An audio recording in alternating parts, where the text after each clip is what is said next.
وَمَنْ أَحْسَنُ قَوْلًا مِّمَّنْ دَعَا إِلَى اللَّهِ وَعَمِلَ صَالِحًا وَقَالَ إِنَّنِي مِنَ الْمُسْلِمِينَ. We will take this as the last question from sisters to Brother Imran and end this session. So this will be the last question to Brother Imran from sisters. Assalamu alaikum. I'm doctor by profession. My question is, Krishna, Jesus and Guru Nanak too solved terrorism. Several great people like Gandhi, Nehru also tried solved terrorism. Then why are you stressing only on Prophet Muhammad sallallahu alaihi wasallam? Why can't we believe in all these great people and live in peace? Sister has asked the question that there are many people who solved terrorism like Sri Krishna, Guru Nanak, Jesus Christ and Muhammad sallallahu alaihi wasallam. She also included the name of Gandhi ji. So why am I taking the name of only Muhammad sallallahu alaihi wasallam? It's very simple to understand it, sister. If I have enough money to purchase the clothes from the Raymond showroom, why will I go to a hawker on the Bandi to purchase clothes?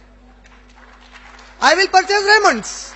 Allah subhanahu wa ta'ala said in Surah Ahzab, Surah number 33 and number 21, لَقَدْ كَانَ لَكُمْ فِي رَسُولِ اللَّهِ أُسْوَةٌ حَسَنَةٌ. The best example for mankind is in the messenger of Allah subhanahu wa ta'ala. And when I wanted to take the examples from the Bible is directing me to follow Prophet Muhammad sallallahu alaihi wasallam. When I wanted to read Vedas, the Vedas are directing me to follow Prophet Muhammad sallallahu alaihi wasallam. And about Sri Krishna, I am still in doubt because the authentic sources have not yet claimed that Krishna ever existed. He is a mythology. And when I read Bhagavad Gita, I find in Bhagavad Gita the first 4 chapters, they don't teach peace at all. There are more than 203 verses in the first 4 chapters only that say kill the enemies totally. Bhagavad Gita says in chapter number 2 verse number 31, there is no better engagement for you than to fight in the religious cause. Bhagavad Gita says in chapter number 2 verse number 32 that the Kshatriyas are fortunate that they get the opportunity to fight without they asking for it. Bhagavad Gita says in chapter number 2 verse number 37 that anybody who gets killed in the way fighting for the Almighty God will enter into the heavenly abode. And anybody who survives victoriously will rule and get the booty. The Prophet ﷺ said in Sahih al-Bukhari, volume number 4, hadith number 46, that a mujahid, if he is killed in the way of Allah, he will go into the heaven. And if he is victorious, he will get the booty of the world. If you read Bhagavad Gita, chapter number 1, verse number 43 to verse number 46, it says fighting. If you read Bhagavad Gita, chapter number 2, verse number 50, it says fighting. And Bhagavad Gita, chapter number 3, verse number 21, it says, to be a good follower, follow the ideal. The ideal of Bhagavad Gita is Sri Krishna. And if I follow Sri Krishna, I cannot make peace at all. I have always to fight. Without interpreting into any way. But if I read the Quran, again, the Quran says, it gives you the discipline on the battlefield, which no other scripture or constitution of the world gives. Do you know it gives you a discipline on the battlefield? It says that on the battlefield, if you are fighting with your enemy and the enemy says, I want peace. It looks very easy, sounds very easy when you hear it like this. Suppose I am fighting on the battlefield and I have seen a disbeliever. He killed my mother, he killed my father, he killed my brother, he killed my sister, he killed my children, he killed my wives. But suddenly, now I overtook him, overpowered him. Now he says, I want peace. The Quran said, give him peace. Quran said, no selfish reactions. They have been killed, Allah will reward them. For you know you are fighting for the cause of Allah, not for your family. You are fighting for the cause of Allah. He asked for peace. I created him, give him peace. Which no other law book, which no other scripture on the face of the earth can claim like this. Surah Tawbah, Surah number 9 and number 6. O Prophet, even on the battlefield, if your enemies, they want peace, take them to a place of protection and give them shelter and recite the book of God to them. Might be they will understand while they are fighting in ignorance.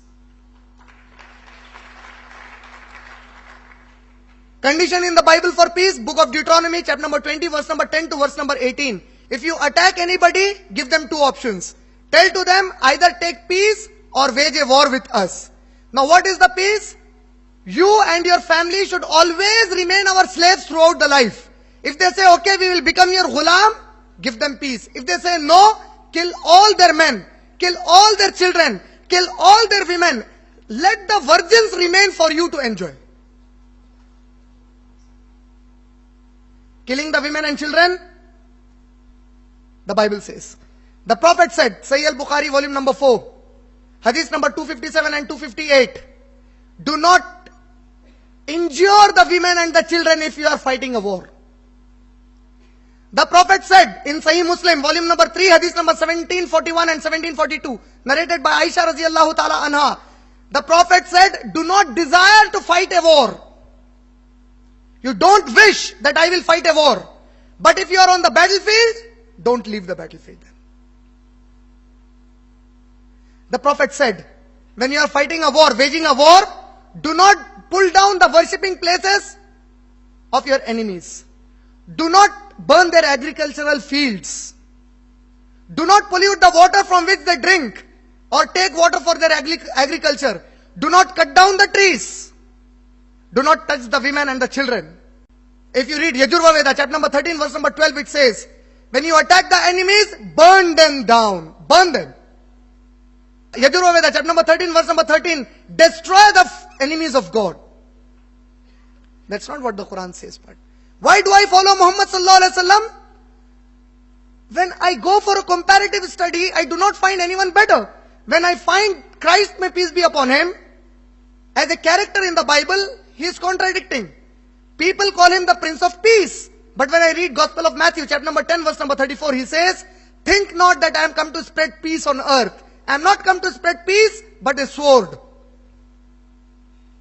Christ says in Gospel of Luke, chapter number 12, verse number 49, I have come to cast fire on earth. Christ says in Gospel of Luke, chapter number 12, verse number 53, I have come, 51 to 53, I have come to put a division between a father and the son, between daughter-in-law and the mother-in-law, between the families. Christ says in Gospel of Luke, chapter number 19, verse number 27, if somebody doesn't accept me as the ruler over them, bring him in front of me and kill him. Allah said in the Quran, Surah Baqarah, Surah number 2, ayah number 256, La ikraha fid din. There is no compulsion in religion.